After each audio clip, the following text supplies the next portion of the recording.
Welcome to the Marshall Pruett podcast and our Week in IndyCar series brought to you by the Justice Brothers and Cooper Tires. We're getting ready for the 2019 IndyCar season. It's finally here. It's finally here. So we have my longtime colleague and friend Robin Miller joining in first, preview some things about the season, share some general insights, field your questions. Then we also close with Cara Adams, our good friend from Firestone Racing, their chief race tire engineer. Absolutely love Cara. She is so amazing, not only at what she does, but also at explaining the sport. So spoke with Cara for about a half hour, getting insights on all of Firestone's tires for the season, what they're bringing to each track, how it varies from the previous year. Some things might be exactly the same, and just getting some general thoughts, mind frames. How do you come up with certain tires for certain tracks? You're going back to Monterey for the first time in a long time. You've never been to Coda. How do you come up with what we're going to use there? So really cool to have Cara help us learn about the vitally important aspect of this IndyCar season, that being those beautiful tires. Brought to you by Firestone. Mentioned here, normally we do in our little cold open a variety of little quick business items. We have a couple of those. I want to mention this first though, and try and bring as much positivity and warmth and energy as we can to each show. Sometimes sad things happen though, and I wanted to mention that one of our listeners, Tom, I'll leave his last name out, but I don't know if you remember, maybe towards the end of December, maybe it was early January, in one of our Week in IndyCar episodes, mentioned that I was quite surprised, thanks to a listener who sent in a note and just mentioned he and his wife were going through some very hard times, and to my genuine surprise, because I'd never really thought of it at all, he had mentioned that our little podcast here, being a big IndyCar fan, was a bit of a help to get through those hard times, just a pastime, create a bit of a distraction. And it really hit me because, I just do this for fun. It's a passion project. I'm really thankful, obviously. We have so many of you, some great listeners who support all that we do. Now we have some great partners in Cooper Tires and Justice Brothers and Toronto Motorsports and a few others. But all that stuff is great and positive. But again, I just think of this as something fun to do.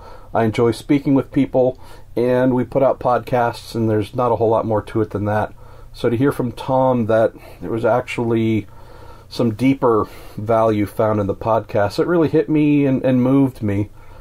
Tom reached out over the weekend and mentioned that his dear wife has passed. She's died.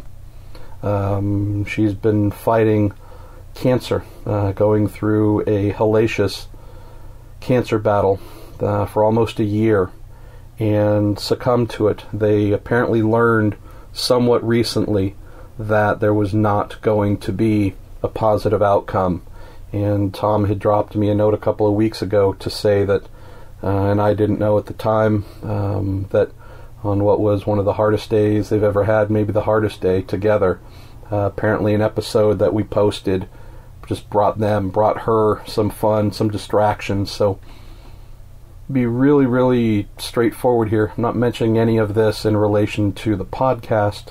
There's so many great podcasts out there. I know that other podcasts, from the Hinch and Rossi show to the Dinner with Racers, there are many out there that people just love. Ryan McGee, my friend there, the one that he does with Marty Smith, and anyways, there are a lot of great podcasts out there, and I know that folks find different things in them. I'm still the son of a mechanic who's thoroughly shocked that anything I do holds any value to anyone beyond myself and my immediate family. So just really moving to know that what we do here and the guests that come on can maybe do something a little bit extra that we don't even think of maybe when we're recording these. And then to learn that we had an episode recently that helped Tom's wife get through a day where she learned that this cancer fight was coming to an end. Just heavy, just very heavy.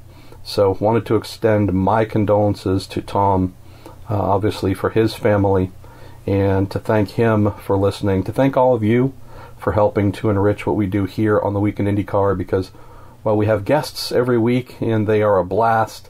This show is listener-driven. It's driven by your questions. So what I'm really getting at here is thanks to our guests, thanks to your questions, which Tom and his wife would have been hearing and would have been listening to.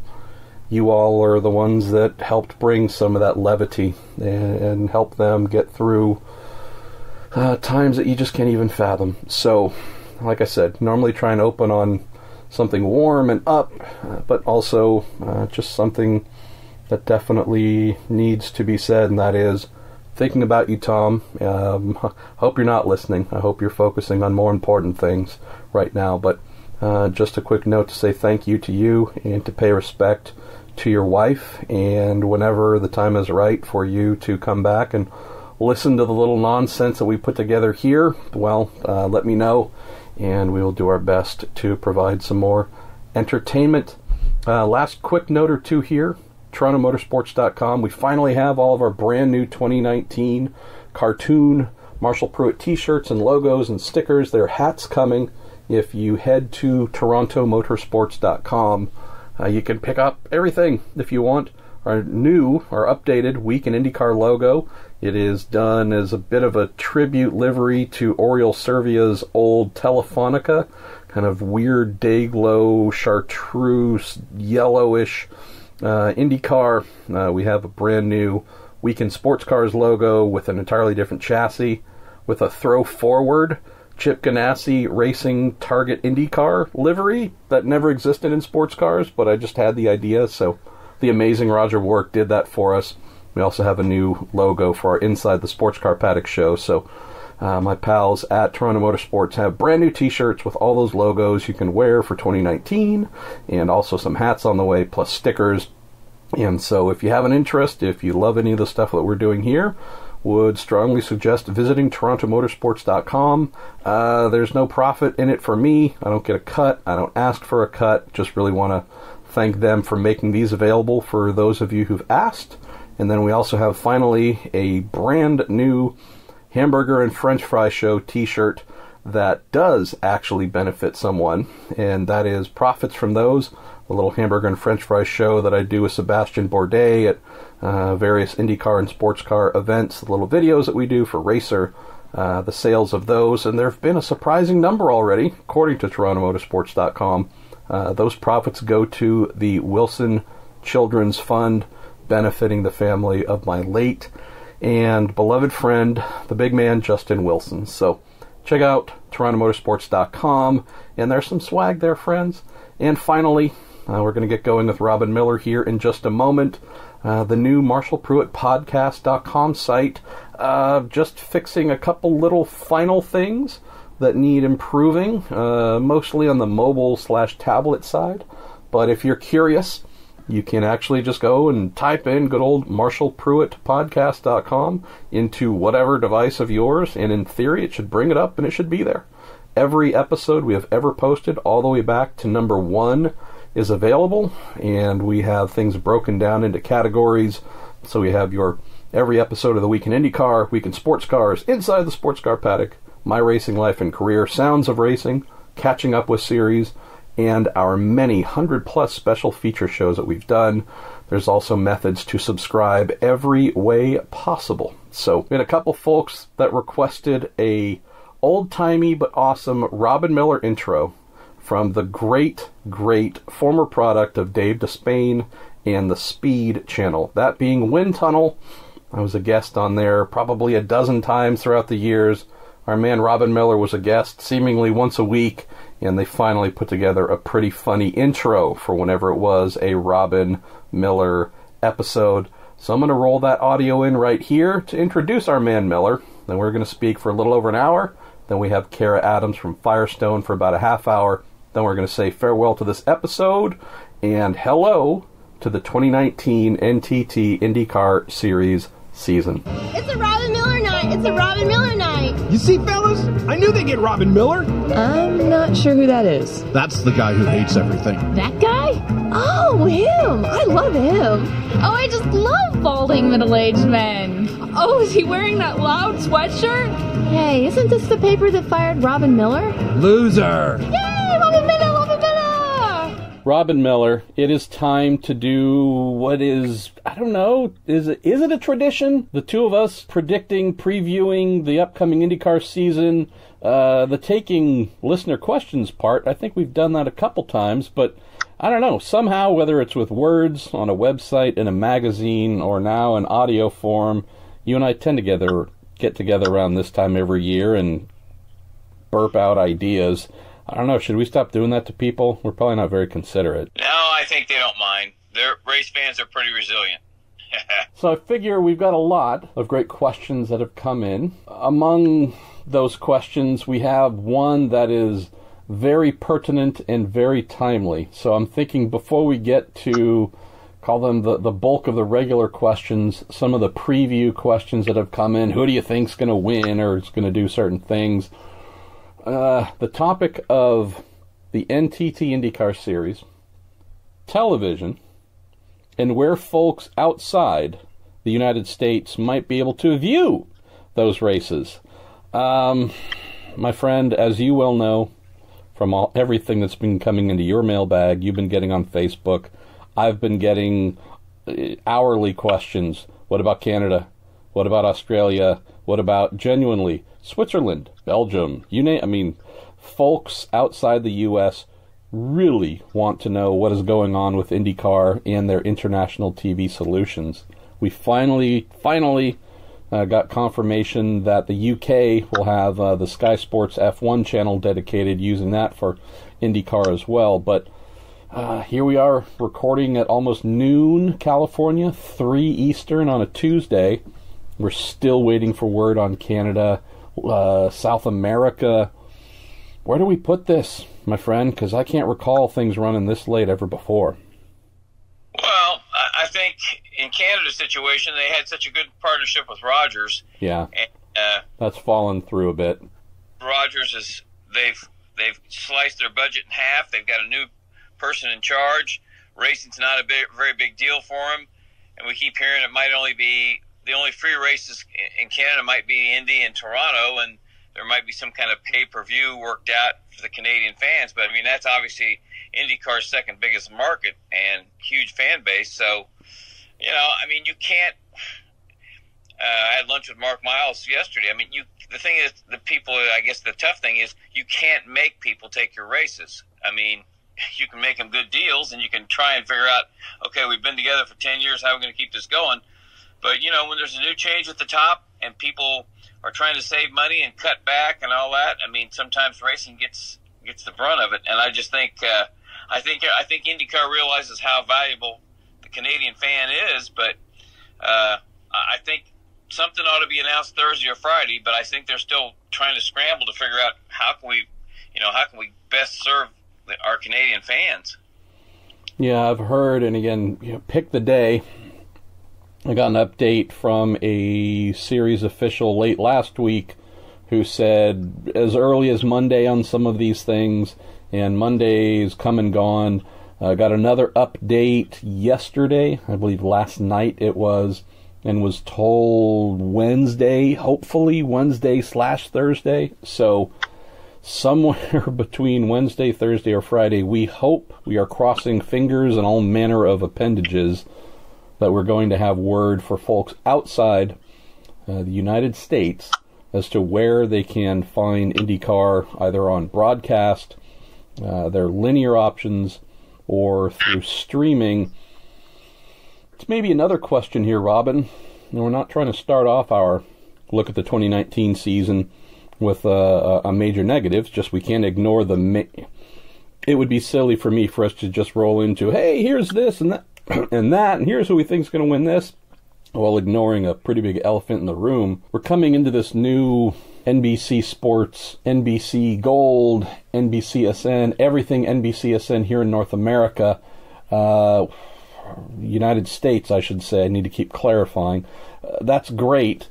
Part of me, though, Robin, just wonders if we're this late in the game with some very important TV solutions for those outside of our borders, should there be some last-minute or late work by the series to work with NBC and say, hey, I know that in our contract You have broadcast, you have streaming, you've got the rights over all of that.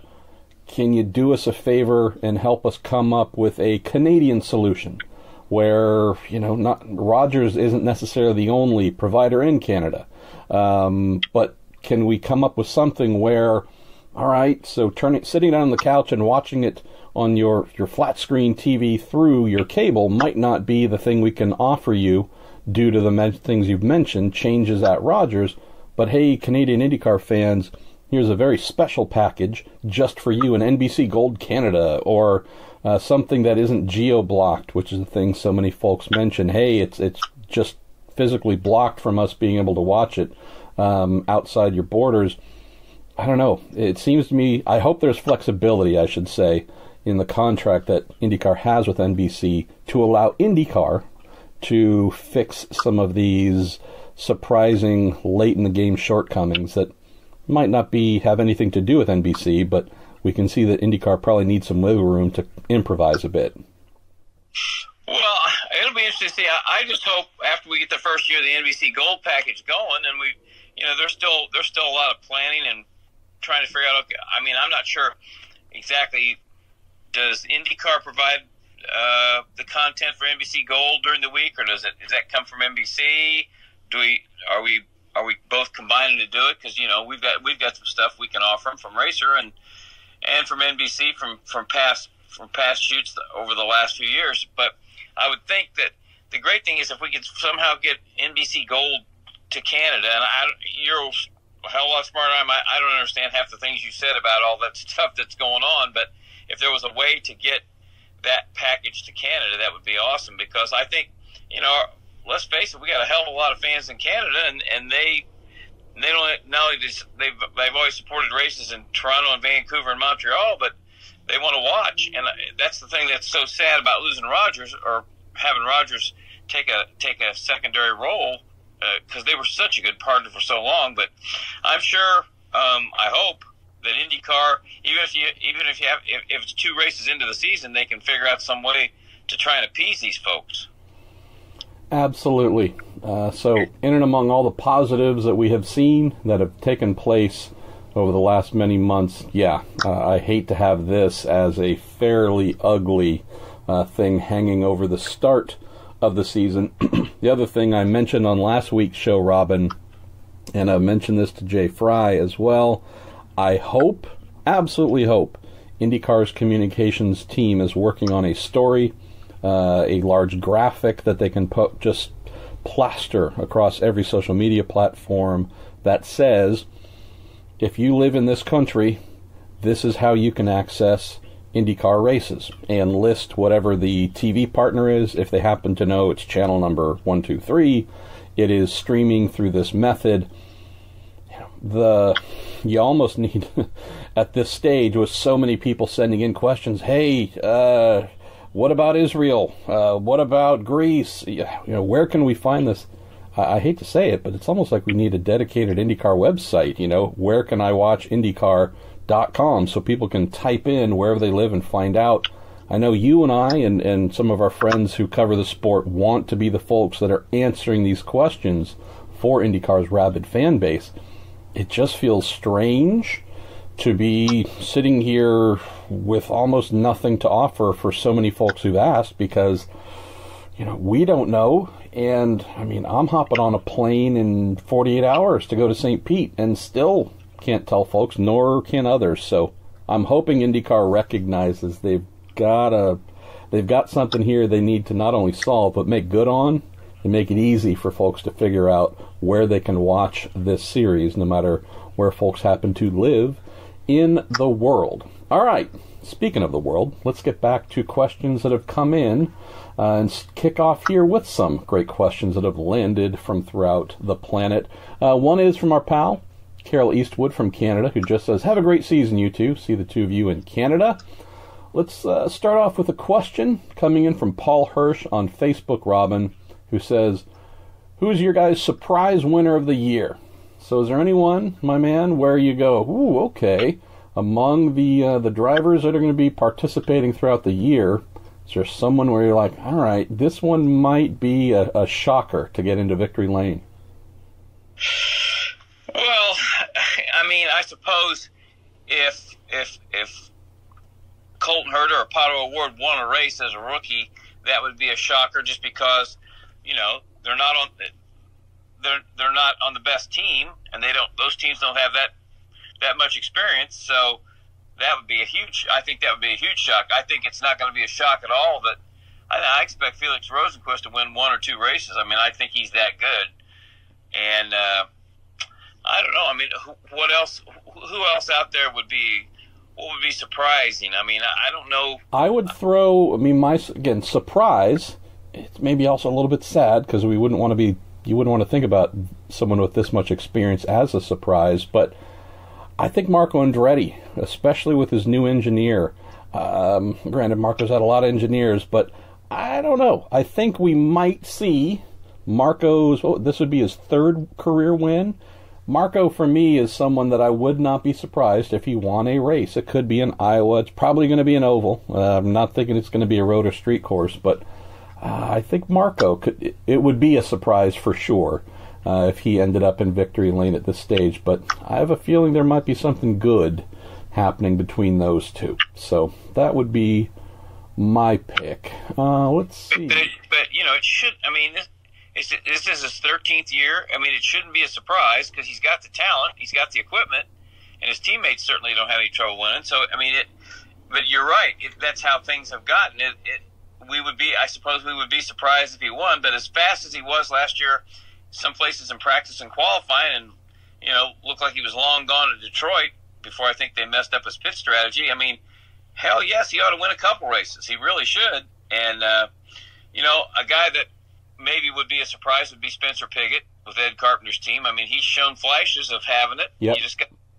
you know, would that be a hell of a story if he could get into victory lane? I think, you know, to me, it's just, it's still hard to pick who's going to win each race, which I like. But we have to be, you know, you have to be realistic. There's probably 6 or 7 guys that can win each race, and probably no more than that. Also, a part of me that thinks maybe, and this is maybe a little bit more of a stretch just because he's still a youngster, but there were things that I saw with Zach Veach last year. There were a couple places where I thought, this kid's acceleration as an IndyCar driver is faster than I thought. I don't know if he's meant to be a champion in the future. Again, I'm not making any long-term predictions, but right scenario, I could see Zach being in contention at a couple of rounds.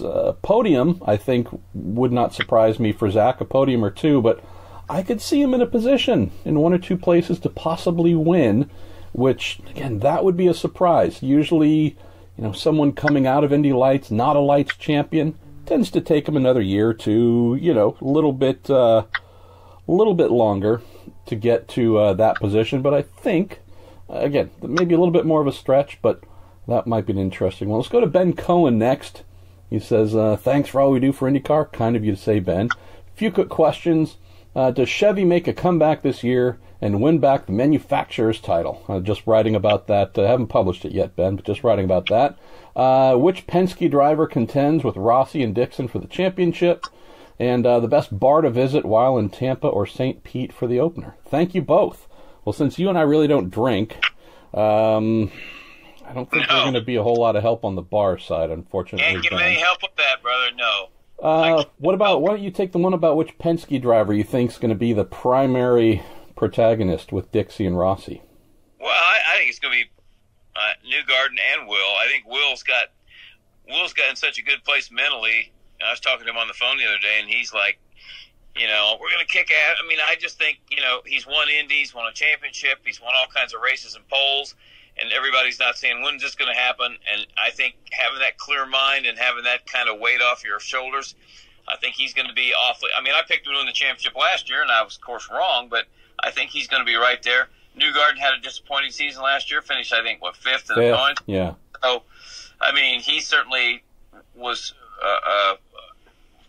a sight to behold the year before. I mean, and he's as fast as anybody anywhere they go. So both those guys. I think Pagenaud, I mean, he was a champ a couple of years before, and him and Ben Bressman have always been a good combination. They just kind of, I don't know if they got lost or what happened to them last year. They weren't maybe Simon seemed like comfortable with the new car, but that's somebody you could never count out. I mean, he's my God, that guy was a champ. What, in 2016? 16. Yeah, come on, So, I mean, all three of them should be pounding on Rossi and Dixon's door, I would think. Yeah, and among the many, I'm just writing a general kind of, not a season preview, but just some themes to follow, things to consider.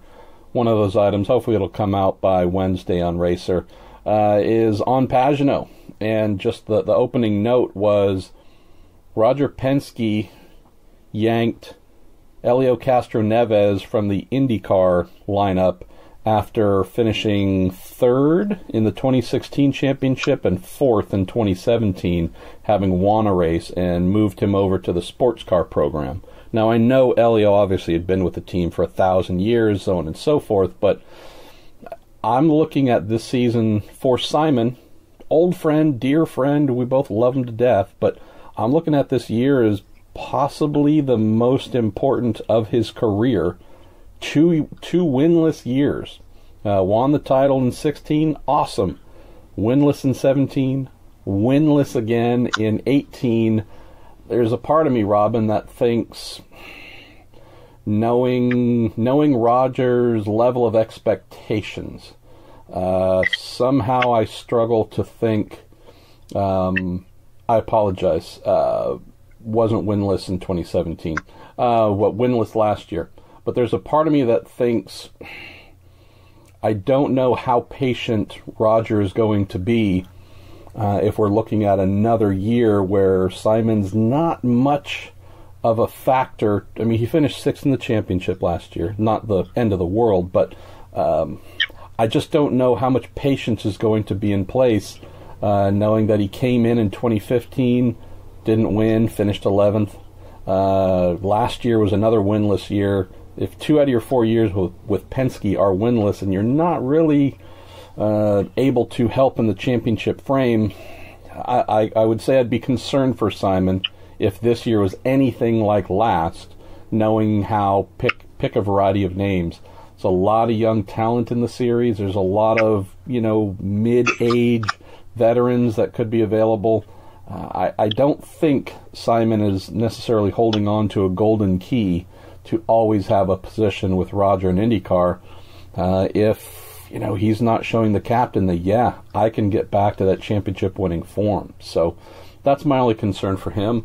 I would say, to answer the question, Ben, on Chevy making a comeback and win the manufacturer's title, another thing that I've written about here, I can guarantee you, Robin, they are, you and I both know, while the folks at Honda have a supreme fighting spirit and so on, the folks at Chevy are almost, they don't know how to exist if they aren't winning. I mean, those folks are just their win or it's the end of the world type approach to the sport, and it's very unique. You and I have spoken many times how it's just a very hard edge about how they do things there, and it's obviously bred a lot of success.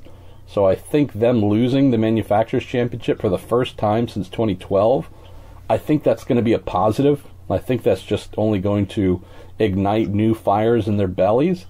Then we have the other issue here, Robin, and share some thoughts on this. Can they win the Manufacturers' Championship? Of course they can. What's the problem, or what's the big roadblock?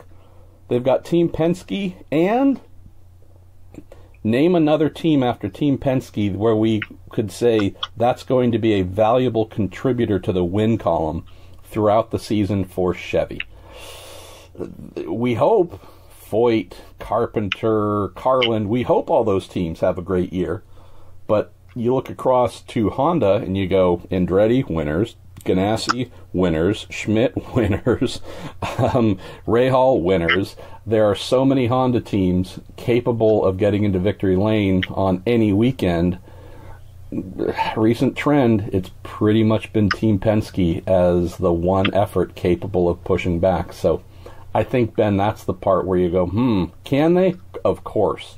The numbers, as a degenerate gambler, Robin, the odds definitely stacked against them, though. Well, but I think the only reason General Motors is probably still in is Roger's the one that got them in, and he's the reason they exist. And I don't think And if they only had 3 cars and it was all Penske, I don't think it'd bother them. I really don't. And sometimes I wonder, yeah, they didn't win the championship for the first time, but they won the Indy 500. I mean, what would you rather win? You get so much more publicity for winning Indy than you do the championship. And I realize, you got they put a lot of work into it. Both manufacturers put a lot of work into it, but I'm not sure which gives you the most status, the most satisfaction. And I think, Ed damn near won the Indy 500 last year, won the pole again, and he's obviously going to be fast. We hope Piggott has a good season and maybe gets his first win. But again, I'm not so sure that if GM was given the out, what if we had another? What if Jay can find a third engine manufacturer and everybody gets divided up and General Motors says, just give me Penske, it's okay, we only need 3 cars. I mean, that would never surprise me that they'd say something like that, because I think it's true. I think they'd make sure they kept Ed in there, but yeah, I'm with you. I think it would be a rather small roster that probably tightens things up quite a bit. Let's go to Jim Johnstone, who says, hey guys, a lot has been said about the rookie class again this year, but I'd like to know if you think there's an existing driver that you feel is going to have a breakout or comeback season and might surprise people. Jim also asks on the topic you just touched on, why don't you open with this, Robin? Has there been any more rumblings from IndyCar regarding a third manufacturer announcement anytime soon? Well, I know Jay spends a lot of time on airplanes. Jay Fry does meeting with people, and he's pretty optimistic coming back from some of these trips, but nobody's pulled the trigger yet. So it's a huge investment. You know more about it than I do, how many millions it would take. And, with all these teams throwing money all these manufacturers throwing money at Formula E, I just think it's a really tough time right now to probably find a third engine manufacturer. Oh. And as far as a breakout, I got one for that. Just let me round this off for Jim. I'd say the questions regarding third manufacturers, and we get them almost every week on the show, always come back to this one central point, and I hate it, but it is just a reality, Robin. We've got a new engine formula coming for 2021. So, since we're just about to launch the 2019 season, there's no chance anyone's coming in for 2020. I don't even believe, actually, it's allowed in the rules. So, any announcement we would hear would most likely be towards the end of this year and or beginning or early 2020 of folks saying, all right, we're going to come in and join you next year with this new 2.4-liter twin-turbo V6 formula, this fast and loud formula that Jay talks about. And Jay was in Daytona for the 24 hours of Daytona in January, specifically to meet with a couple of manufacturers who currently play in the IMSA series. So he wouldn't say who, nor should he say who, but he was there to hold meetings on this very topic with manufacturers that are currently competing in North America. So that to me is also a good sign, Robin. We would love to hear that a manufacturer that would be brand new to motorsports, or at least doing something big. That'd be great, kind of out of left field. Volvo is going to build engines or something, but there's a part of me that also says, hey, if you're actually sitting down with people who are in the paddock, who have a big support trailer there looking, with cars in the field, that's also a good thing. So that's that. On the breakout, the one that I'm looking at, maybe it's a little weird to call him a potential breakout, but Ryan Hunter-Reay is my sleeper for the year. He's had a couple of super, if it can go wrong, it will go wrong seasons. Finally rallied hard to close last year, Robin. Ended up 4th in the championship. Still had, some Hunter-Reay-esque, how in the world did that take you out of the race type things. But I think we might see the 2012 champ. I don't know. Something just tells me that the Dixon versus Rossi battle we expect to resume. The thing I think we might see, I don't know if it interests you, but I think we might see Rossi getting some heat from inside his team, maybe more than anyone anticipated. I think Hunter-Reay might be a pretty big obstacle for Rossi before Rossi even gets to Dixon. Well, I don't. There's no. I mean, Ryan's as good as anybody. He's had. He's had a lot of bad luck in the last couple of years, and like you said, if it could go wrong, it did. The other guy that probably would be Graham Rahal didn't win a race last year after being in contention for the championship the previous 2 years and winning races and leading. And I'm really interested to see how he'll do this year with Alan McDonald, because I think they've had some good tests. I think he's going to be a real factor at Indy, and I think Alan might be the kind of guy that's going to get Graham back to the winner's circle and maybe challenge for the championship. I just think he came out of, he finally put everything together for 2 or 3 years in a row, and then last year, had a couple of decent moments, but certainly didn't have the season that we thought he'd have. So between Ryan Hunter-Reay and Graham Rahal, those are the two guys that I'd look at. Yes, I agree. Mentioned there as well. The thing we've determined about Graham, and known this for a little while, he really needs a race engineer who is going to listen. That might sound like a silly thing to say. Well, aren't all race engineers just open ears and really trying to cater to their drivers' needs? No, not at all. There are some who are excellent engineers but view the driver as just another problem to solve, not necessarily an ally. He had that for sure with Eddie Jones, and had his greatest success in IndyCar with Eddie.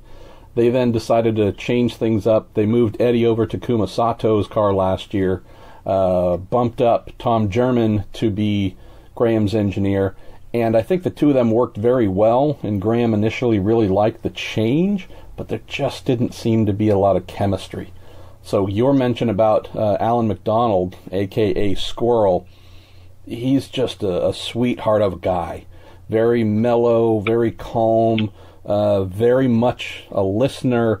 He's the type of guy who I think, personality-wise, with Eddie continuing with Takuma, I really do think you raised a great point there, Rob. And I think Alan's personality is going to be exactly what Graham needs to get back into that, running in the top 5 all the time kind of thing that we've become accustomed to. All right, here's we got one or two things like this. Mark Brown says, "Gents, I'd like to know how Robin's doing from a health standpoint. I hope you're doing well, and you too, Marshall." And mentioned that Mark hopes to see us at Road America in Wisconsin, and also at COTA, as his family's going to be making a trip. So Mark's curious how you're doing, and also is asking how you think the COTA weekend might be, just in terms of racing and quality. I'm doing fine. Thanks for asking. Taking my little chemo pills every day. They're only $1,000 a month. Hell, they're giving these things away now. It's nothing.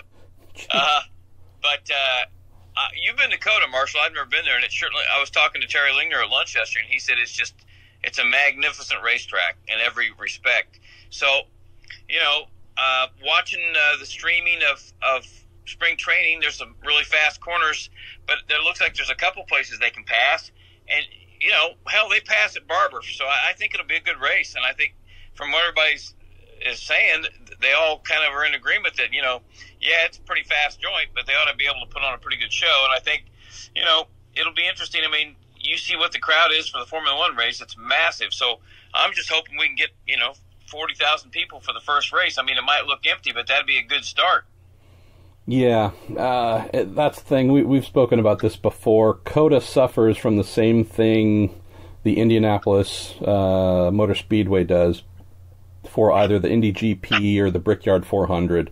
Unless it's full, it looks completely empty. There's no middle ground where a half-full facility looks okay on TV, and that's going to be the issue here. Even if, I think we'd be lucky to have 20,000 people show up for race day, but whatever the number is, we'll be thankful they're there, but it's going to look empty on TV, so we just need to accept that. As we're going to get to with Cara Adams here, who's going to come in when Robin and I are done, we do discuss tires at COTA.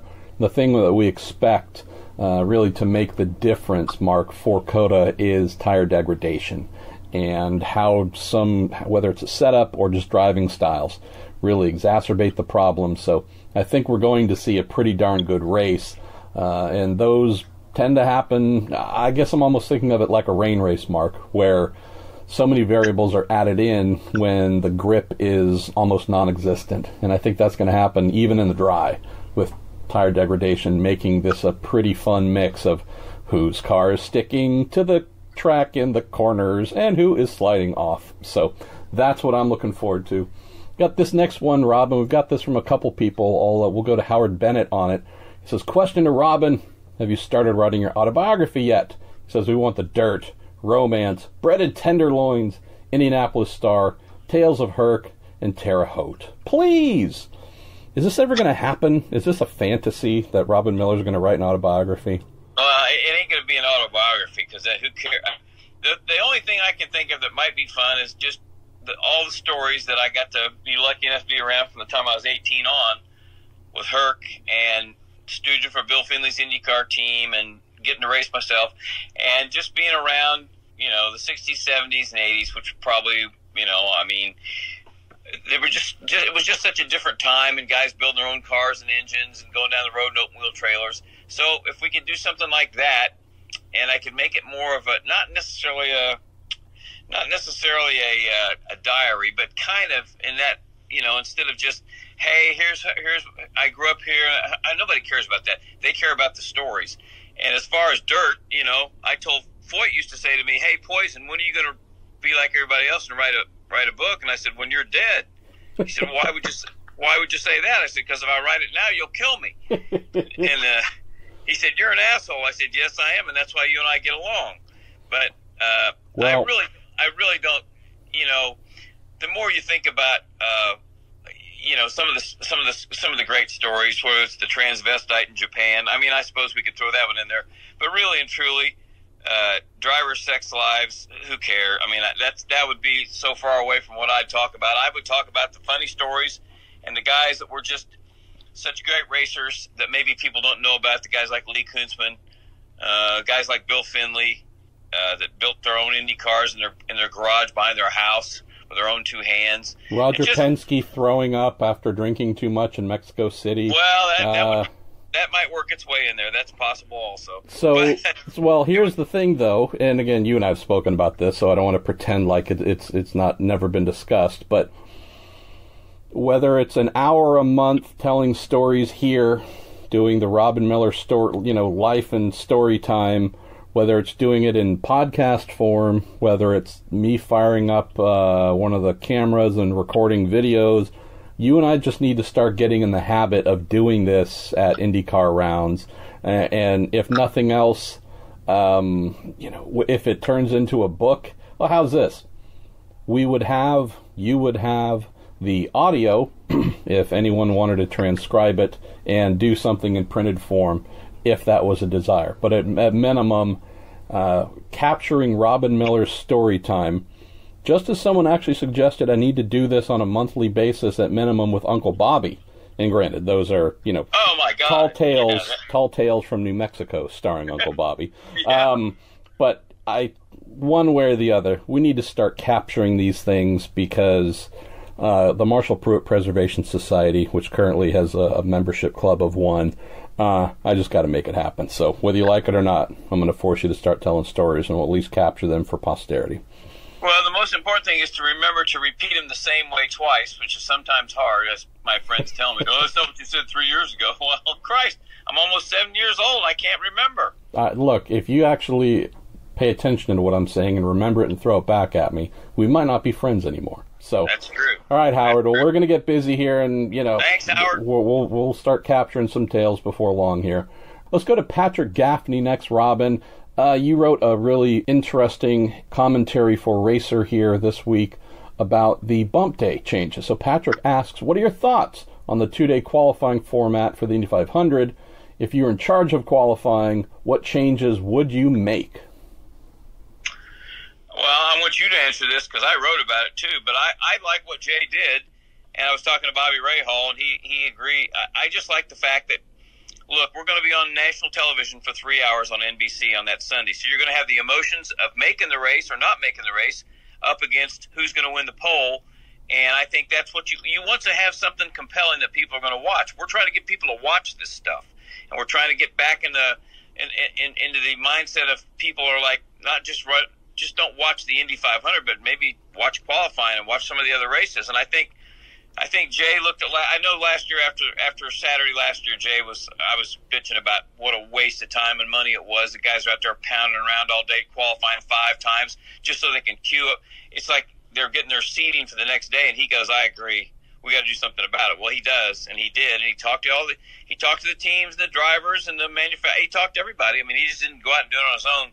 But I think, like I said in my story, the days of we can forget about 4 days of qualifying, 60 cars going for 33 spots. Guys wait until the end of the day to withdraw their time to go out again, and when the cloud cover comes in, it's going to be plenty intense enough to have, what you're going to have on Sunday, and then you got on Saturday. You're going to have your positions 10 through 30. So there's 2 meaningful days, and compared to one meaningful day, which has been the last couple of years, I like it a lot. I'll throw this in. I love the direction that it's headed. I think the bump day, the bumping, last row modifications are perfect, but have one fatal flaw in the wrong place. I love the fact that we're going to set the field of 30 on Saturday. We're going to have, we'll see what the number is, somewhere between, we think, 5, 6, or 7, maybe even 8 cars vying for those final 3 spots on Sunday.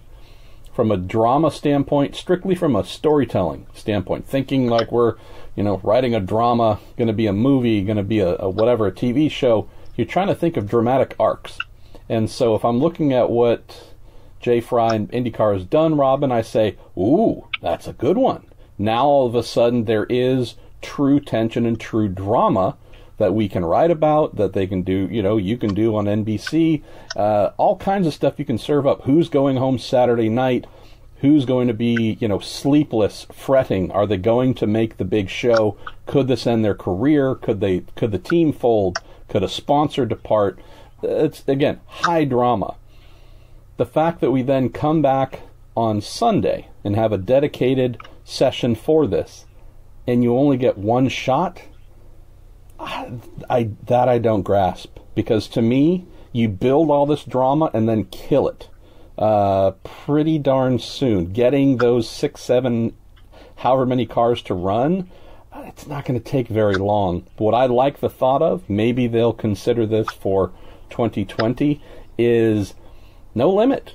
Or 2 runs, maximum 2 runs per car, maximum 3. Maybe just set a time frame, knowing that a run on average takes about 4 minutes. Set a time. Say, hey, we've set the time limit, which should allow, a minimum 2, possibly as many 3 runs per entry. If we're talking drama and people trying to fight like mad to get into the biggest race on the planet, the thought of one and done, to me, you just killed it, man. You just knocked out that sense of, to me, real drama. I want to think of 5 minutes, 10 minutes winding down. Someone's making a crazy wing change at the back of the car. The driver has said, it's either going to stick in turn 1 or I'm going to pancake the side of this thing trying to get in. One way or the other, I'm not lifting. You name it. That thought of desperation and people, again, going through that struggle, making another attempt, just, you take away that struggle, that fight, and it's just one run. That's your time. All right, let's see everybody run. We'll find out. Okay, nope, you're in, you're out. Done. It lacks a proper grasp of building drama. They did it on Saturday. It's perfect. We get to Sunday and it... Okay, just stand around and wait, a little while, and we'll go talk to the people who are depressed. Okay. Just seems anticlimactic to me. So that would be my take. The only thing I would say is lacking from this. But as we know with Jay, he is more than willing to go back and make tweaks year after year. Here's a fun question, Robin, from Lance Snyder. How will the return of the LED number panels change IndyCar racing? And I know Lance a little bit. He's a bit of a tongue-in-cheek guy. Should we tell folks that to your and my immense, we can't even fathom the fact that no matter what IndyCar story we write, anything about the LED panels is almost guaranteed to be the number one IndyCar story of the month. So, yeah, I'm surprised. Jay is surprised that the LED panels are such a big topic for whatever percentage of fans. I know Lance is asking a little bit of a sarcastic question here, but do you like the panels? Do they matter to you? Do they not matter to you? I don't pay enough attention to them to even answer that, but it's obvious that the fans certainly like them. And, you know, I think that, like you said, it's unbelievable. Every time you wrote a story about it, well, they're going to, you know, not going to be around for a few months, but people just go crazy. You know, we gotta have these. So obviously it's a big deal to a lot of people that watch the races, and it helps them figure out who's running where and who gets a good pit stop. So I just hope that, you know, Jay likes them too. He just wants to make sure they work, right? Yeah, and in the last story that I wrote confirming that they were coming back, I mean, you try not to overstate the obvious in what you're writing. So I was somewhat tempted to just include at the end, but chose not to, that these panels, which debuted in 2015, I believe. I mean, how's this? Stefano Coletti was driving an IndyCar when these panels first came online, and they were just two relatively simple LED number blocks. We've gone full circle from that panel made by Spa 05 to the all singing, all dancing full LED panel, like just you name it, hundreds of LEDs that you could make do anything last year, back to this new Motec unit that does the same exact thing the ones did in 2015. So that was a thing I left out. But yeah, I just did find it a little bit amusing that after a lot of hand-wringing and what do we do, we've essentially just gone back to what we had in 2015. So hopefully that makes everyone happy. Tim Calabro asks a question, and maybe you can share some insights on this, Robin, again, pertaining to qualifying and bump day and pole day. He says, in light of the new format at Indy, how long do you think it'll take to swap a qualifying setup to a race setup? And do the Fast 9 kind of lose that late Sunday practice session? Because in theory, they're going to be going for pole, and then the, 3.5 hour practice session starts somewhat soon after that.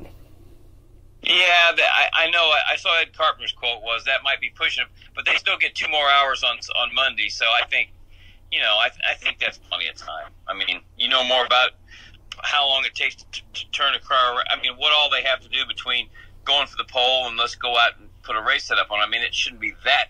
It shouldn't be that involved, should it? Or is it? It's not crazy, but it does involve towing back, rolling the car into the setup pad.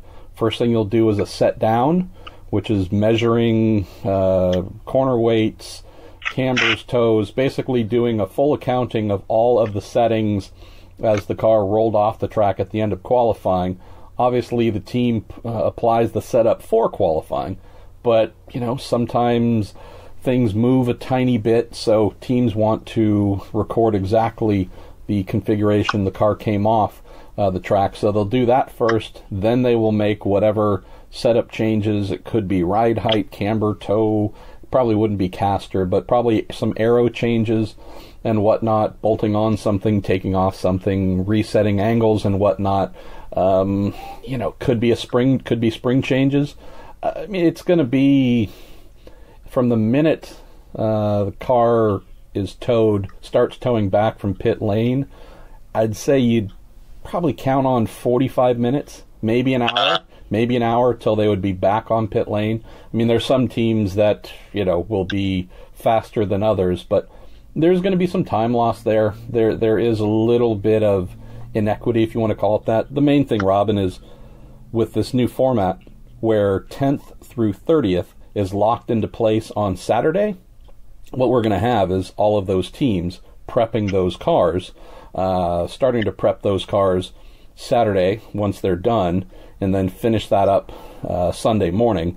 And every single one of those cars, 10th through 30th, should be sitting on pit lane, pulling out the moment the green flag waves for practice. So, to Tim's point, there is a possibility that because of the way the timing is laid out for this on Sunday, there definitely should be some teams that might not be ready to go just because they had to participate in a late session that ran just before the open practice. So, but again, there's also the 2 extra hours on Monday. So, not saying it's going to be 100% equal for everyone, but I don't think it's going to be totally crazy or out of too far out of the mix.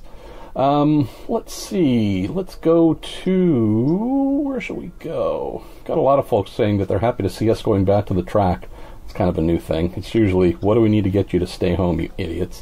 What else? Where else should we go? Jordan Darwin, who says, how early do the two of you get in to IndyCar race weekends? So it seems like you can learn a lot of news from the paddock before cars hit the track. But how has modern communication replaced the one-on-one conversations in the paddock? Should we reveal secrets here, Robin, and tell folks that we usually get in the night before practice starts? Well, this year, because the NBC Gold package, we're going to do all the practice and qualifying sessions. I know we've got a production meeting on Thursday, which has never happened before, and we're going to go through some stuff. So, we're going to be on the air a lot this weekend, and everybody's kind of jumping around doing different things. I think Kevin Lee and I are in the booth for one day during practice sessions, and PT and Townsend are in the pits, which is always they always get some really good reactions when they're pit reporters. But as far as just finding things out, I mean, you spend more time than anybody probably talking to people, and when I fly to a race, it's usually on the charter, and I've got my best sources of racing there, all the mechanics. So I find out a lot of stuff just flying in. Yeah, it's always fun having, well, another thing we might share, and it's not as if this is a secret, but you and I are not, we don't come to this as journalism students, not as if we haven't tried to study or learn, or, we did both go to college, but you and I come into this sport from the team side, you being, a stooge, a mechanic, a gopher, all kinds of things, but working with drivers and IndyCar teams, and same for me, so, it's a lot of friendships and relationships that extend back decades. Of course, I look at this guy over there and say, hey, we used to be roommates 20 years ago in, kart or IndyCar or wherever, and it's not as if those people are big sources, here's all the scoops. No, but the funny thing is, they're always suspected of being those things. And it's always fun when, a friend's like, hey, let's catch up a little bit later. I'm like, oh, why is that? Oh, well, so-and-so's over there, and he's kind of looking over here, and he thinks every time you and I talk, I just tell you everything, all the inside scoops. But yeah, the thing is you get to the paddock, not crazy early, Jordan, but we do definitely spend time wandering through the paddock. Pit lane's a great place because everyone's, physically in their pit stall. You can get a hold of folks to ask questions and such, but you find out some little things. You tend not to get the big revelations that often there. You'll get them every now and then, but last year at Mid-Ohio, actually in the paddock is when I first heard about this Andretti Junior team, Harding-Steinbrenner type arrangement. So that was just from a, I won't say who it was with, but happened to be using the men's room at the same time as this person, and the two of us walked out, and I said, hey, I got a question, and asked him a question about one thing, and his answer kind of caught my interest and made me think, okay, hold on, the thing you just mentioned, I haven't heard about that. What's that? And, after about 5 minutes of, you can never tell anybody that you and I spoke, basically, had the full layout of what was going to happen there. So you do get that from time to time, Jordan, but I would say that, and Robin can attest to this, you speak with the drivers, the team owners, the folks that make things happen, whether they're turning wrenches or signing contracts. We talk with those people on a regular basis. Between you and I, we probably cover most of the paddock pretty good on a weekly basis. So, we're not necessarily waiting to find things out once we get to the race. More often than not, we probably know the most amount of what we're going to learn before we even get there, but there's always some good little jewels. Ron Terpstra, you're next. You say, what's the latest Pato Award news that you can share? And if you can't share, can you suggest how close he may be to a deal? Well, Pato did actually text while we've been recording here, Robin, but he wasn't, it was for something different, unrelated to what he might be driving.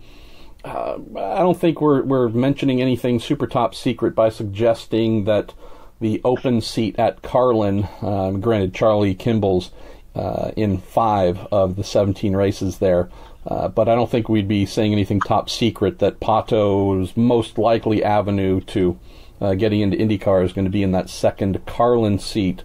He did post on social media yesterday. Someone asked whether he would be competing at St. Pete. He said no. We've now had the entry list come out confirming that. Said no, but working hard to get back and start at Circuit of the Americas. What are the feelings you've had on this as to whether this kid might be having a piecemeal season, couple races here or there, or whether there might be some other folks saying, all right, well, hey, if you can get here, then maybe we might have something to offer you after, whatever limited number of races you can do with one team, and maybe we should talk and see if we can keep it going with you. I don't know. I would hope that some of these owners paid attention last year at Sonoma when he just dazzled everybody and made the Fast Six and had a hell of a race.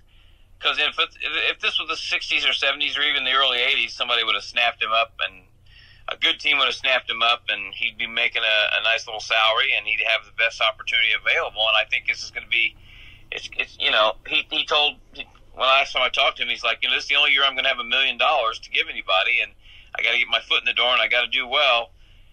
But if he ends up with Carlin, that could be a great deal for Trevor because, I think this kid's, he showed so much last year, not just in Indy Lights, but just what he did at Sonoma. And I just, I hope that somebody has some faith in him and put some money behind him because that's what it's going to take. He didn't have any money, I don't think. So just hope for the best for him because he's a breath of fresh air and he's 19 years old. Bobby Rooney asks, who do we think the first replacement driver might be this season? Maybe for someone who is injured or out for a little bit or team's looking to make a change, who's always hanging around the paddock each week and might be the first to get the call. That's got to be Connor Daly and probably Gabby Chavez, right? The only two I can think of, yeah. And spoke with Gabby about a week ago, and he said he didn't have anything going for the 500, Robin, but was working on something that might pan out to get him back in the series a little bit longer term. He's not sitting on any money sponsorship right now. So, yeah, again, I think, Bob, it's great that we're going to have Connor in a really high-quality entry for the 500 with Andretti, but, yeah, I think we're going to be seeing him and Gabby at many, many races. We'll also have Oriol Servia there, right? Doing some pace car stuff, I believe. So, there's a lot of good choices, that's for sure.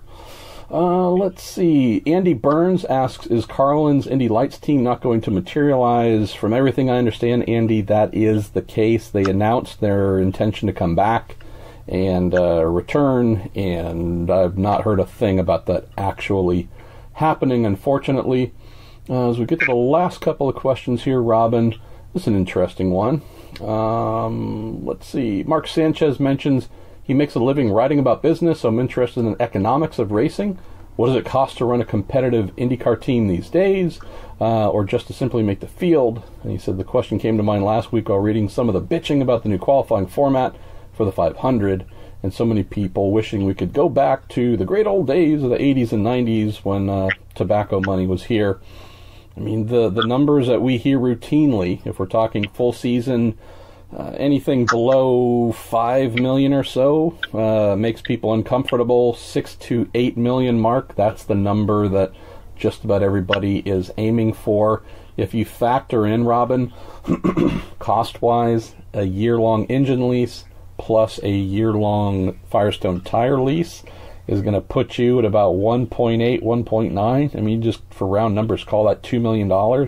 But assuming you already have cars and everything else, still, that's $2 million a year you need to come up with just to pay for items you're leasing to put on the car, assuming you have one to begin with. And if you are a full-time entrant, IndyCar has made their leader circle kind of prize money up front, or I should say scheduled payment.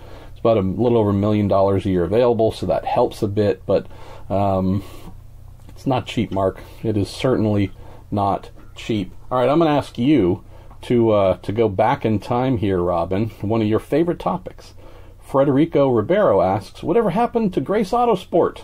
Why didn't they make the grid a couple of years ago at Indy?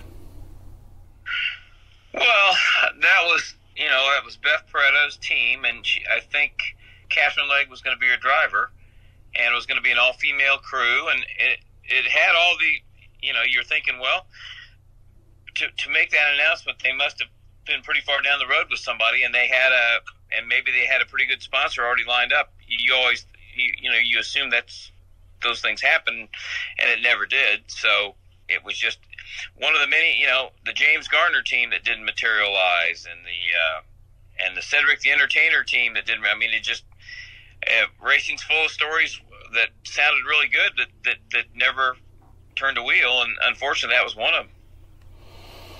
Okay, let's see. Tom Cottle asks for story time with Uncle Bobby, along with a recurring story time segment with Robin Miller, so that's another request. So, yeah, we're going to make that happen, Tom, trust me.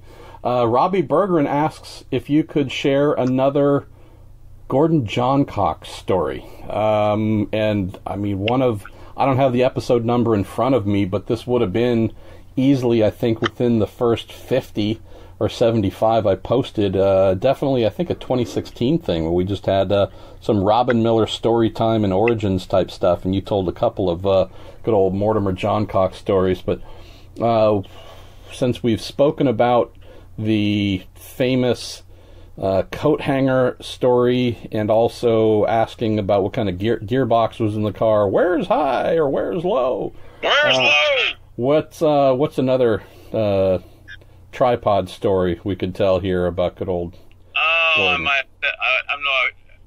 I think we were at Watkins Glen in 80 or 81, and it was one of the first times that the drivers and the crew chiefs had radios they could talk to each other, as I remember.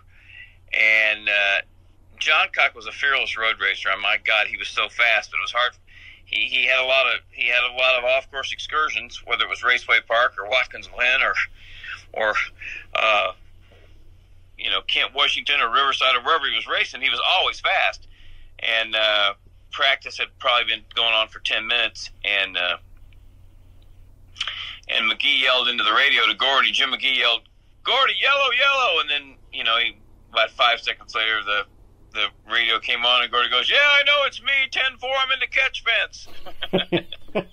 So he tore down about 50 feet of catch fence before it stopped him from going into the woods, thankfully. But the Johncock stories are some of the greatest ones. They're just because you can't make that stuff up. I don't know if I've ever come across a driver who was less aware of his surroundings and what he was doing. I mean, and that's not spoken in a negative way. I mean, we love the guy, but it just seems like few people had less clue as to the world around them or what they were doing in that world than Johncock. But man, could that guy gas the car up. So, pretty amazing. Let's go to Paul Davis. Interesting one here. Hey guys, question for you. With the Harding Steinbrenner team searching for a title sponsor for Colton Herta, why not do a livery that's going to catch everybody's eyes, like a car decked out in the Yankees pinstripes? Do the Yankees have a patent on that? It's a good one, Robin. I mean, when I spoke with Colton, I think at the end of the first day at Circuit of the Americas, when he was fastest, super quick like a bunny, car was more or less bare carbon and whatnot, and said, hey, when are we going to see this dressed up with some sponsors? He mentioned, well, we've had some luck finding a couple of associate sponsors, but we're still searching for the big fish. So maybe we'll try and answer Paul's question here while also grabbing another question. Any thoughts on whether the team might try and do something dazzling to catch the attention of a big sponsor? And B, how concerned should we be knowing that Pato asked for a split with Harding Steinbrenner because they came up with no money for him? How concerned should we be going into the season opener that the other car, at least for what we know, might just be getting bankrolled by, private or family money on the team side and not actually be there as a result of big paying sponsors making it happen?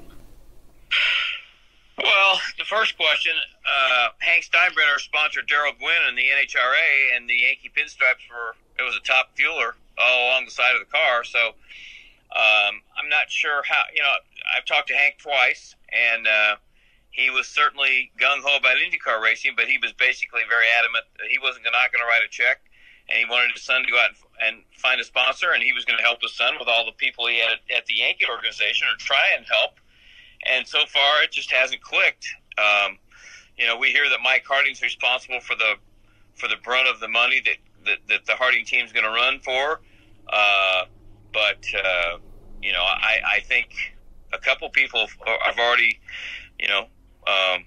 contributed money. I mean, our friend Sean and I think Hank Steinbrenner. So I think it's kind of a community project right now at the moment to keep this thing on the track and to keep it going, because Mike Harding he's never had a sponsor, and I don't care how good your pavement business is, you can't run an IndyCar very long, very competitive, unless you got to have some help. So, I know they have some people looking for money, but I don't know if they have the right people looking for it. Fair enough. As for the livery, I mean, it's not a bad idea, Paul. I just don't know. How's this? I don't know if I can think of a potential large sponsor that would be drawn to spending millions of dollars simply because they saw a car that really did not have any sponsors stand out because it had a dazzling livery. I wish that's the way things worked, but ultimately it comes down to business need. And with, you name it, WWE, monster trucks, MMA, there's all kinds of big, flashy, high excitement supercross places where sponsors could spend money where they know they're going to see explosions and fire and just, you name it, all kinds of thrills. My assumption is most would know that motor racing exists. So I don't think a big, holy cow, that's amazing or crazy or shocking type livery is going to be the thing that makes a company say, aha! And here's $7 million a year for 5 years. But granted, I mean, we hope that happens. I just don't know if that would be realistic. All right, we're going to wind down here, Robin, with one or two. This is from Martin Henderson. It requires us to actually think, so we don't really appreciate that too much, Martin. He says, I can't wait to hear your answer. If you were stuck on an island with 3 other people, one's a current IndyCar driver, one's a former IndyCar driver, and one is a member of the media, who would they be? And for the purposes of this exercise, you two probably should not choose each other as your preferred media member. So who is your current driver, past driver, and who is your choice from the media? Is this our favorite driver? Is that what he said? Well, so if you're stuck on an island, I mean, so keep in mind this, who knows what the criteria would be. And you gotta have somebody entertain you? Well, survival could be something to entertain you. Again, I don't know what your criteria would be if you had to pick those 3 for a desert, if you're stuck on a desert island, but one current driver, one retired driver, and a member of the media. Who'd be on Robin Miller's roster? Well, Hinchcliffe would keep you laughing, so he'd be my current guy, and then I'd probably I don't know if I could take Unser on a deserted island. I'd have to probably call on Mario, because he's pretty interesting and he's funnier than hell. And media people, gosh. Yeah, I mean, people don't know. That's a pretty small list. Well, it is. It's just, I know who I'd pick, but I'm not going to name it because he's probably your pick. No, I think, let's see, who could just sit around and bullshit with and have a good... Townsend Bell's a lot of fun to be around. So I'd probably pick Townsend. I would, let's see, for a current driver, I'd go with Will Power, right? Endlessly entertaining. He's half insane, and he can fight, so that could be good or bad. If we need to fend off someone or something, he'd be a good help. If you're getting hungry and he was the last option, you might get a couple bruises on the way to that meal. As for a former driver, good Lord.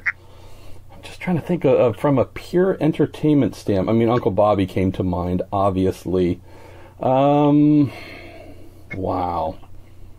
I'm struggling on this one a little bit. Yeah, I'd probably go with Rick Mears.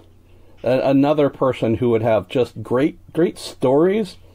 I also just picture Rick as a great fisherman. I don't know why, but he seems to have the temperament where he could just sit there for hours and hours working on one task, perfecting it until we had dinner. You can tell food's coming up a lot here. I know it's a big surprise. As for the member of the media, I'm going to pick who I thought you would pick, and that's our pal Steve Shunk. Another great storyteller. Also, this is also in the Guinness Book of World Record, human being with the loudest voice on the planet. So if there was a plane in the sky or a boat going by, I'm fairly confident Steve could yell and they would actually hear him and maybe rescue us. So I'd go with Power, Mears, and Shunk as my choices. All right, Robin, we are at the end of our season preview and general question and rambling session here. Let's get down to the item that we were asked by a number of people. Season-long champion, Indy 500 winner, Rookie of the Year. Who are your picks? Rossi to win the championship, Indy to come down to the last lap between Ryan Hunter-Reay and Graham Rahal, and Felix Rosenqvist in a walk as Rookie of the Year. So I already picked my winner when we had Katie Hargett on a couple of weeks ago with Scott Dixon. I also picked Rosenqvist for my Rookie of the Year. I don't recall if I chose Indy 500. Wow. Yeah, I got to admit, I'm kind of drawing blanks here. I don't know who will win. I can just tell you that from a sentimental standpoint and knowing how grumpy the kid was going away, I think Joseph Newgarden winning the Indy 500, being a fairly young Indy 500 winner, adding to his IndyCar championship, I think that would be fairly phenomenal. So I'm not saying I think that he's going to do something magic that others can't or don't, but I'll go with Joseph for the 500. So we'll see how we measure up at the end of the year. You're usually right. I'm usually wrong. And I'm never right. Well, you're so right that you actually have earned more money from gambling on IndyCar than reporting about it. But that's another secret we should keep to ourselves. All right, my man. Well, I'm going to see you here in a couple of days. And, geez, we get to then go play IndyCar for a full season. Sounds good, brother. Travel safe. Cara Adams, it is always a great day when I get to speak with you about Firestone Tires, IndyCar, and what's coming for the season, what fans can look forward to, any changes, developments, or otherwise that might be on the horizon. So where do you think we should start? Should we start at St. Pete and street course tires, or what's a good starting point for 2019? Starting at the beginning is always a good place. So first of all, thanks for having me again, Marshall. Always good to chat with you. And yes, we're gearing up for St. Pete. So we're going to be out actually on Wednesday. Some of us will be at Sebastian Bourdais' charity karting event out there. And then right on to the season. So what we're bringing for St. Pete is actually the same tires that we used last year. We found that they worked really well at St. Pete and Long Beach. So we'll be using the same primary and alternate. Both the construction and compound will be the same for those. So, should mention that Firestone is a sponsor and supporter of the Kids for Karts, the charity karting event that Seb and Patrick Long and a few others put on to benefit the local John Hopkins Children's Hospital. So, on top of being the event sponsor, Firestone's also just reminding everyone how awesome they are of reaching into their pocket and trying to do some really good charitable things. Not a new thing by any means, just any chance we get to say thanks to Firestone and all the other companies that support charity stuff in our world, then we want to do that. So knowing everything we just mentioned about using what works and what was a known thing that performed well at St. Pete, and you mentioned Long Beach as well, round 2 at Circuit of the Americas. I think that might be an interesting conversation point, knowing how coming out of spring training there, and as I think I documented more than once on the Weekend IndyCars episodes coming out of spring training, tons of drivers, tons of everyone saying, oh, there's no grip, low grip, boy, I tell you. And then we had to try and clarify, we're not talking a lack of Firestone tire grip. The track surface there, despite being relatively young, right? It's not that old of a track, but as teams found, and maybe you can explain to us in a deeper capacity, your tires are being asked to provide a much higher percentage of the overall grip every lap than maybe some were anticipating. Yeah, so spring training was interesting for us because the temperatures were very cold and the track was pretty dirty too. So you combine those things and it takes away a lot of the grip the track might have.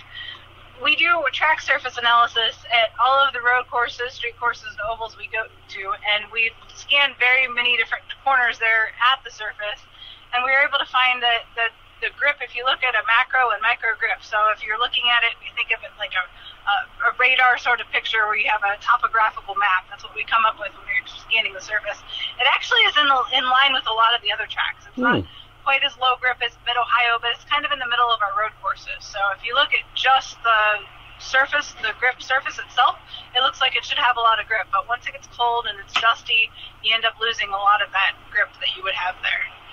We're actually bringing our softest road course compound, so it's the same as Barber, and that's what we're bringing there to provide the most grip for the teams, and we'll have a pretty soft alternate tire there too.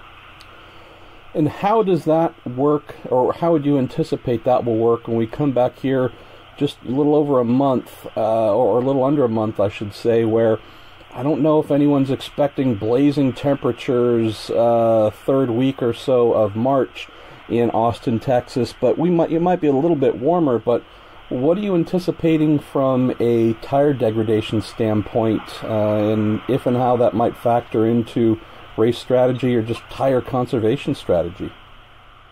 Yeah, there might be a little bit of drop-off. We saw it vary by team. Some teams talked about drop-off after about 6 laps of a normal stint. Some of the cars had a little bit more drop-off than others. We were looking at a stint of Helio Castroneves early, and he had about 2 seconds of drop-off after a full stint. So it's something we're looking at, and it's something that we see at a lot of road courses. So it'll be interesting to see with the changes that we'll have. It might be a little bit less drop-off than what we saw at the open test, especially as the teams and engineers learn the circuit. So we've worked through the first 4 rounds, effectively, of what we can look forward to. I don't know if you've heard about this race. I believe they've started to hold in Indianapolis, maybe? There's this little thing called the 500. We obviously have the Indy GP that precedes it. I know the 500 itself is obviously the subject of a lot of work by Firestone, and it's the IndyCar teams that contribute to development. Before we get to that, what's on the docket for tires and thinking for the Indy GP road course? The Indy GP road course, we've actually looked at some compounds that are pretty similar to last year, but they'll have a little bit more grip. So teams won't see a huge change in what we had from last year's Barber, or last year's Indy GP to this year's Indy GP. What about the 500 itself? Of all the conversations I have been part of or listened to, I've heard more talk about changes coming to the tires for the Indy 500, and all, at least so far, in a very positive direction. Drivers talking about, especially front tires, hopefully providing even more grip, etc., etc. But what was the focus, Cara, maybe coming out of the 2018 event and the things that, working with the teams, you addressed as areas to develop for 2019? So as you know, Marshall, when we're at the track, we're constantly looking at the next year and the next thing. We're there to focus on what's happening that weekend, but our engineers are always there to get feedback from the drivers. And the one thing that we heard with the introduction of this new aero kit is that when the cars get in traffic, it lifts the load off of the right front tire. And when that happens, the car gets really squirrely back in traffic, especially second car all the way back to about 6 cars back from the lead car. There's not a lot of grip. So when we looked at our development, we focused on the loads and speeds that we saw for this year. We looked at some of our constructions, did a lot of computer modeling and virtual modeling to come up with a construction on the front tire that was going to be able to give the teams a little bit more grip. So what we did is we came up with softer construction. We tested both a right front and a right rear, and we were bringing this new construction and the new compound to the track. We tested it there with our initial tire test. We had 2 cars out there for the tire test, and then we decided that we were going to do some testing in traffic to see if that was able to address some of this issue. IndyCar also came up with some great ideas for some aero kit pieces that they were going to try. We got done with the test, and both IndyCar and the drivers were very, very complimentary of the new tires, and they talked about the amount of grip that they had out there. So they said the tires did a lot to address that understeer. You know, another thing that I think is worth touching on, and I believe we did this in your last visit to the week in IndyCar, it was discussions on how the super high ambient temperatures at Indianapolis in 2018 certainly affected everything from downforce levels, and then how that interrelates to tire consumption, surface temperature, how that interacts with the tire. And I don't remember whether I said it or it was a question from a listener, but basically the line of questioning was, boy, you know, how can you test and develop for the Indy 500 in the off season when it's, 50 degrees outside and we might come back and it'll be 100 degrees? Wouldn't that be mismatching data leading to tire construction or compound that just did not suit the day? And you had really interesting insights that, well, we, as you mentioned, we've got some pretty good computers and historical data and stuff that helps us form our opinions that wouldn't say make us develop a perfect 50-degree weather tire that only works in those conditions.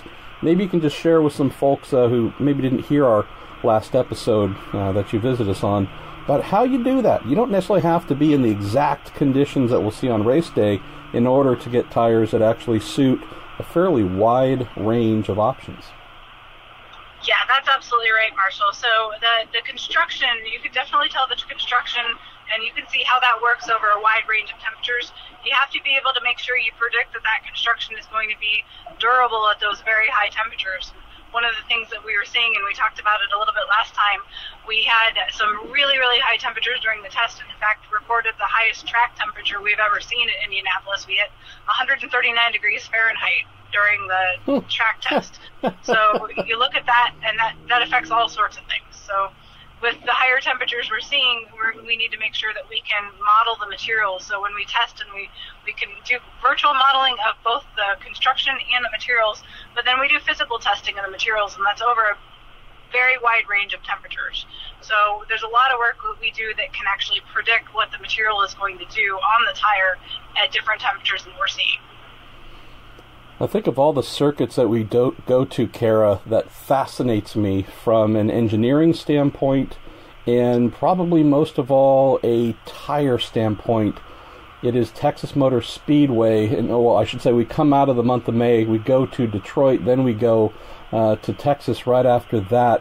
Those are 2 tracks, honestly, with some newly paved sections of Detroit, but some that are a little bit more, we'll call them vertical. You're going to be moving a lot vertically in challenging tires to do a lot of things.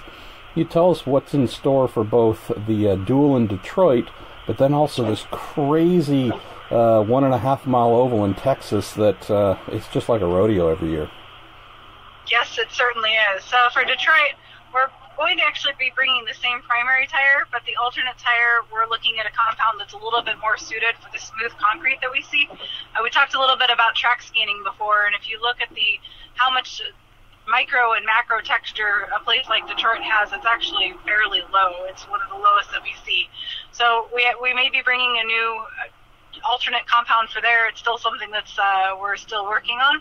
And then for Texas, so we tested a little bit back in October, and we actually have a test on March 15th out there, and we have some different compounds that we're bringing, a few different constructions, so a little bit different ways to handle this track after it's repaved and reconfiguration. It just really puts a lot of work into the tires, and it's definitely a tough and a challenging track, but we have some really brilliant compounders that are working on some compounds.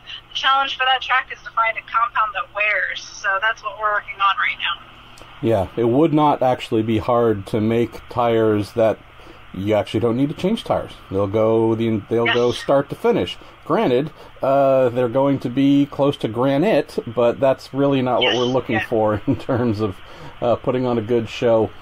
So when we're done with Texas, we get a small break, and then head to, I think, just about everyone's favorite, one of their top favorites on the calendar, that being Elkhart Lake, Wisconsin. Yes. Curious of the mindset there, Cara, not just if and what changes or carryovers we might see for 2019, but it's a big, beautiful, sprawling place. There are some long straightaways.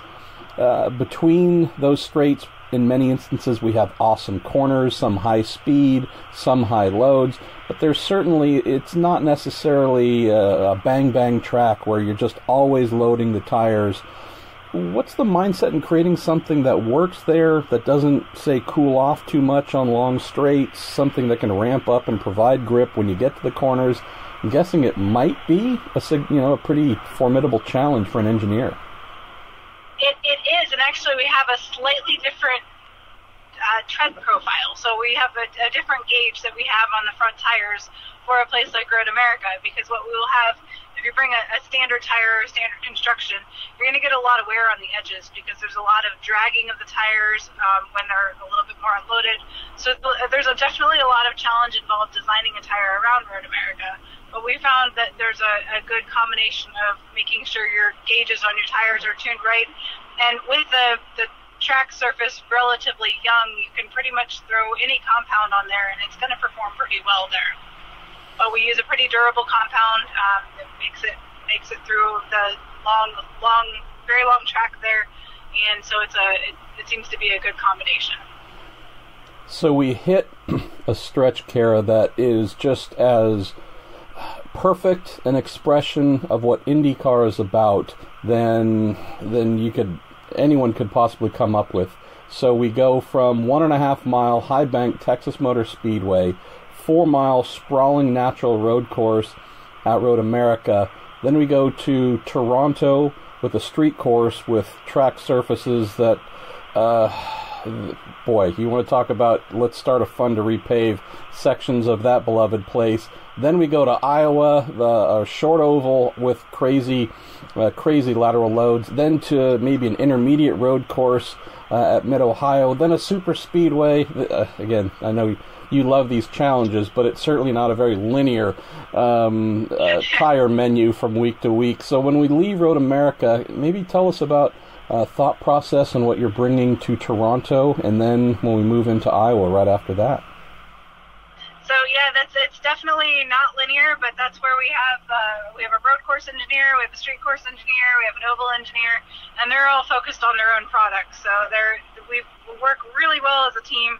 Our team of engineers and chemists, you've been around them forever. They're just really an awesome team. They even work a lot with our passenger tire engineers and what we call the quote-unquote off-season. But they're developing all their own products. So right now, looking at Toronto, we may be bringing a different compound to Toronto that's more suited for some of the concrete surfaces that we see there. So we'll look at the performance of the tires so far, but it might be a new primary. It's going to be the same construction, but we may be looking at a new compound. We were able to test a few compounds at Sebring in the off-season, and Sebring isn't always the best predictor of what's going to be good on a street course because, as we know, Sebring changes from the morning to the afternoon, and it can be a completely different track the next day. But those are some of the things that we're looking at maybe for Toronto. I've always thought Toronto is just leaving money on the table by not pursuing Slip and Slide to sponsor the concrete patches. Because, it's so much fun. And it feels like you're on water. Yes, another fun thing about Toronto last year is that's where we had the track actually coming up. The track surface was coming up. Sitting there, it's where our pit timing stand right there at pit end. I kept hearing rattling as the cars were going by, and I'm talking to the people around me. Do you guys hear that rattling? I hear rattling. They're like, no. We hear everybody talking on the radio about the marbles. Oh, the marbles are so bad. And so we went out and we looked at the track. Craig Hampson, the person you know very well, came up to me and showed me a tire afterwards. It's had some strange wear on it. I said, that doesn't look right for the tire it is and the position it is. So we went out on track afterwards and we found exactly that. The track that they had paid sections of it about 2 weeks earlier, the tires had just ripped that new section of the track up, so there were rocks all over the surface of the track. So that's an interesting one. If we repave in the future, we're going to repave well in advance of the race weekend, hopefully. Well, I also like the fact that, Toronto is just trying to add to the lexicon. Folks have referred to tire marbles forever. We had actual real, right. Track surface marbles thrown in too. Now we have real marbles, yes. It's Canada. They're so loving and giving and generous. Of course they would do that. Yeah, absolutely. What about Iowa? And I realize I'm probably overstating the obvious, Cara, but just as a, engineering-brained guy, I have to imagine trying to come up with a tire that provided the necessary durability and grip and something that could withstand 47 trillion G's in the corners for an entire stint.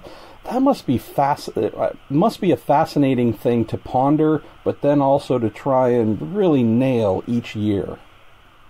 Yeah, it really is. So Iowa is really unique. We see some of the highest loads of any of the places, even the super speedways at a place like Iowa.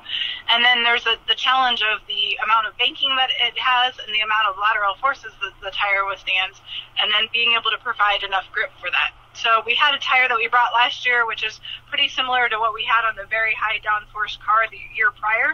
And there wasn't a lot of grip with that tire, but we got a lot of feedback that it made the racing interesting. So we don't want to have something quite that durable this year, so we're looking at some changes on that tire, but still to make the racing interesting for the fans that are out there. So we're going to have a few changes maybe in compound with that. That's something that's still under development at the moment. Well, let's get into the last couple of races this year, and I do appreciate not only you taking the time here, but also the fact that we can go through race by race, and hopefully IndyCar fans, if need be, can listen back and say, all right, what was coming up again this weekend, and you've got the inside scoop here. So we have the final five going from Mid-Ohio, Pocono, Gateway, Portland, and Monterey. What's coming up to close July at Mid-Ohio? And then the couple-week gap before we get to the second and final big super speedway of the year at Pocono. So Mid-Ohio, that's still under development right now. We don't plan on any major changes, but we'll be looking at some of the performance that we saw last year and seeing some of the driver feedback, what we need to do there. And then going into Pocono, we may try to learn what we did at Indianapolis once we see it with all of the cars racing, and decide whether we want to implement some of the changes that we made for Indy into a place like Pocono. And that also speaks, Cara, to while you do your best and your team does their best to produce the tires for the season as early as possible so you're not overwhelmed with the racing season plus full production needs at the same time, Indianapolis 500 in May and Pocono coming, the middle portion of August, you still have the time and the ability to react to say, cool, we learned these things at this 500. We not only have the time, but the ability and the availability to then incorporate some of those things into what we do bring to Pennsylvania. Yeah, we're really lucky to have our race tire production facility in Akron. And in fact, you heard the news earlier about our extension with IndyCar through 2025, which we're so happy about. Me personally, very happy about that.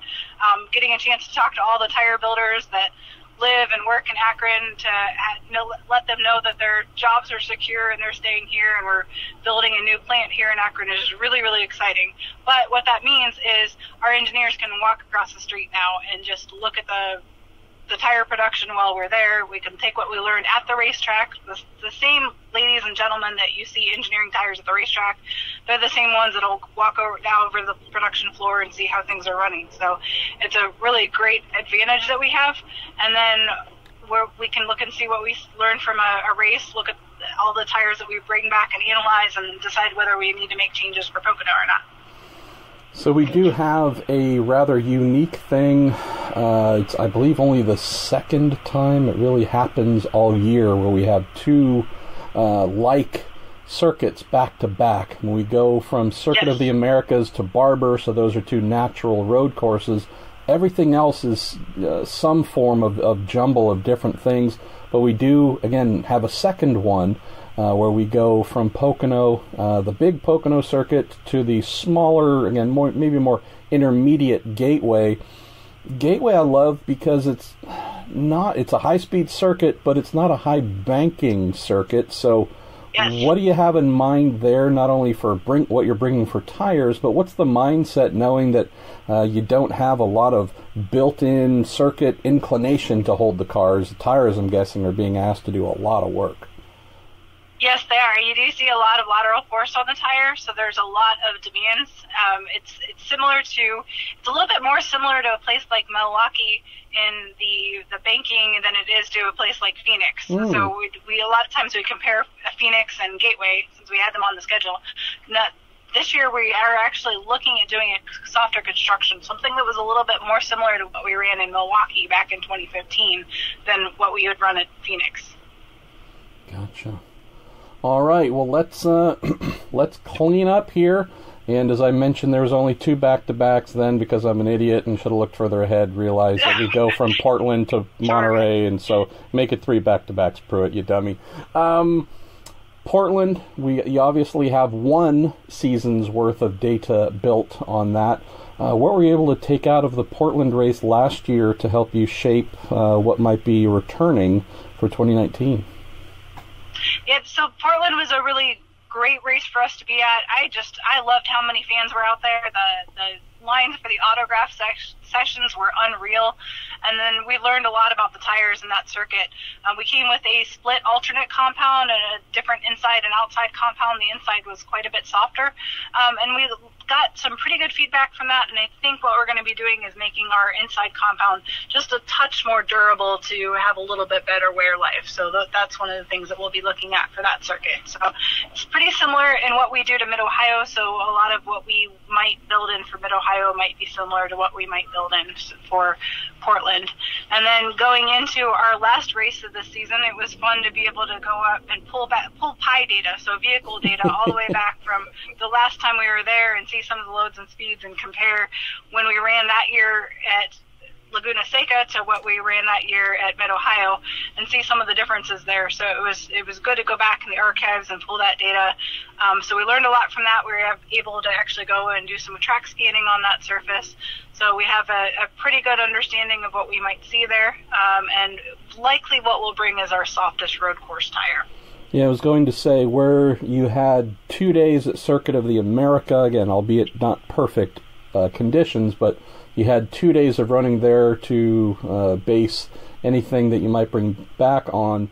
We got about 3.5 hours running at Monterey here before the rain stepped in, so I know that there were not as many laps turned as folks had hoped, but it does sound like, again, you and your team have done as much homework as possible, not only reaching back into past data, but also to try and scan and arm yourselves with knowledge to come back with something that will make for a great season finale.